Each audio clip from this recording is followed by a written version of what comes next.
Atletico Madrid একটি অদ্ভুত club. খেলোয়াড়রা এই ক্লাবে খেললে তাদের ফর্ম নষ্ট হয়ে যায়, কিন্তু একই খেলোয়াড়রা আবার আর্জেন্টিনা দলে খেললে তারাই ফর্মে ফিরে আসে।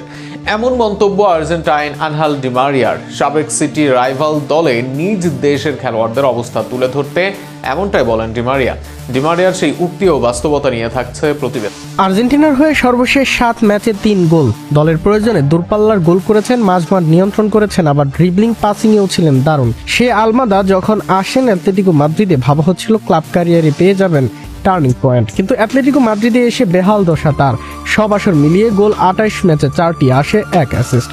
মাঝমাঠ বা অ্যাটাকিং এ পারফরমেন্সের চেহারা হতশ্রী, কোনোভাবেই নিজেকে ধরতে পারছেন না সেভাবে মেলে। একই চিত্র অন্য আর্জেন্টাইনদেরও। আর্জেন্টিনার জুয়ান মুসুকে নেওয়া হলেও তাকে সুযোগ দেওয়া হচ্ছে না। মাত্র 7 ম্যাচ খেলেন এই মৌসুমে, যদিও পারফরমেন্স করেন, তবে এরপরেও পড়ে থাকেন বেঞ্চে। ফুলব্যাকে আছেন বিশ্বকাপ জয়ী মলিনা, তিনিও হারিয়েছেন ছন্দ। পুরো মৌসুমে নেই গোল, আছে 1 অ্যাসিস্ট। রেটিংটাও 7-এর কমই। সিমিওনে 8 গোল অ্যাসিস্ট করেছেন বটে, নিকো গঞ্জালেস লোনে এসে পেয়েছেন মাত্র 1 গোল। হুলিয়ান আলভারেজ ভালো করেছেন, কিন্তু নিজেকে সারিয়ে অন্য পর্যায়ে নিতে পারছেন না। ক্লাব ছাড়ার আগে ফর্ম নিয়ে ভুগছিলেন রদ্রিগো ডি পলো, অথচ জাতীয় দলে এলেই বদলে যায় সবার চিত্র। সেখানে ক্লাবে পারফরমেন্স করতে পারেন না খেলোয়াড়রা, সেখানে জাতীয় দলে এলেই মেলে ধরেন নিজেদেরকে। আর এই বিষয়টাই উল্লেখ করেন আর্জেন্টাইন আনহেল ডি মারিয়া।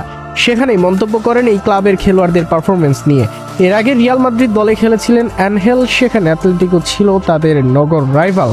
আর সেই ক্লাবটাকে অদ্ভুত বললেন সাবেক এই আর্জেন্টাইন ডিফেন্ডার, কেননা সেই ক্লাবে গেলে তার মনে হয় আর্জেন্টাইন খেলোয়াড়রা খেলা ভুলে যান, তাদের ফর্মটাই যায় নষ্ট হয়ে। অথচ এইসব খেলোয়াড়রা যখন জাতীয় দলে আসেন তখন আবির্ভাব হন নতুন রূপে, নতুন ছন্দে। এ নিয়ে ডি মারিয়া বলেন, অ্যাটলেটিকো মাদ্রিদ একটি অদ্ভুত ক্লাব। এই মুহূর্তে থেকে অন্য মুহূর্তের মাঝে তারা তাদের খেলোয়াড়দের ফর্ম অফ করে দেয়, তখন তারা ম্যাচে ঘোস্ট বা উধাও হয়ে যায়।